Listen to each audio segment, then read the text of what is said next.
فعلا لاعب عنده 23 24 سنه. جائزه الروح الرياضيه تذهب للمغرب مشاهدي الكرام. برافو. بارك الله عليك. الروح الرياضيه التي اتسم بها المنتخب المغربي منذ بدايه هذه البطوله. نقول برافو ايت بودلال، برافو اللاعبين المغاربه على الروح الرياضيه. هنا تحيه كذلك من احمد ولد يحيى.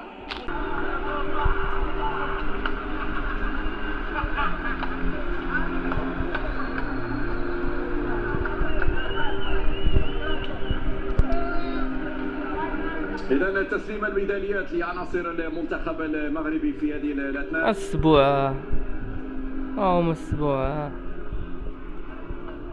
لحظة تتويج كذلك وتكريم للعناصر الوطنية بالبطولة المميزة التي قدموها على مدار 3 أسابيع.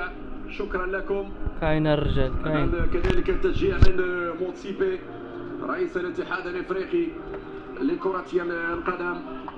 إذن شكرا كل واحد باسمه على التضحيات اللي قدموها في هذه البطولة. كنا قريبين من الكاس لكن هذه كرة القدم، يجب أن نقبل بالخسارة كما كان الفوز كذلك في المباريات الماضية. بوفاندار، المعالي، كذلك بقية الأسماء، أيمن الناير، طه بن غوزيل، مشروع حارس كبير كذلك في السنوات القادمة.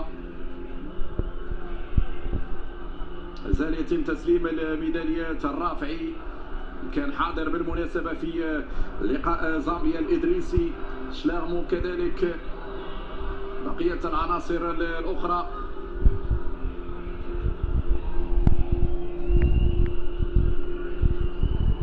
إذا جاءت لحظة كذلك تكريم سعيد شيبة. برافو سعيد، كل التوفيق لك إن شاء الله في كأس العالم إن شاء الله للناشئين مع المنتخب المغربي، وتقديم أداء أفضل من هذا المستوى، لأنه عندنا الوقت للتحضير من خلال مباريات ودية، وهذا ضروري برمجة مباريات ودية مع منتخبات من مختلف القارات. الآن لحظات تسليم الميدالية الذهبية.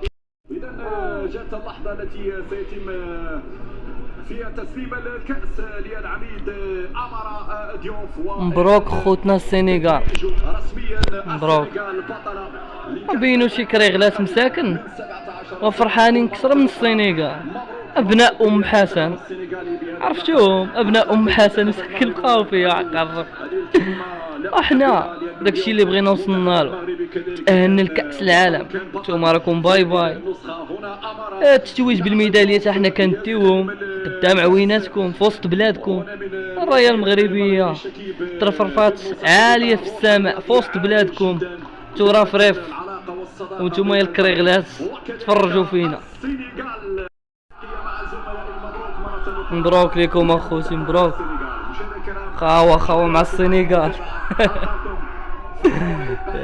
مساك الكريغلات.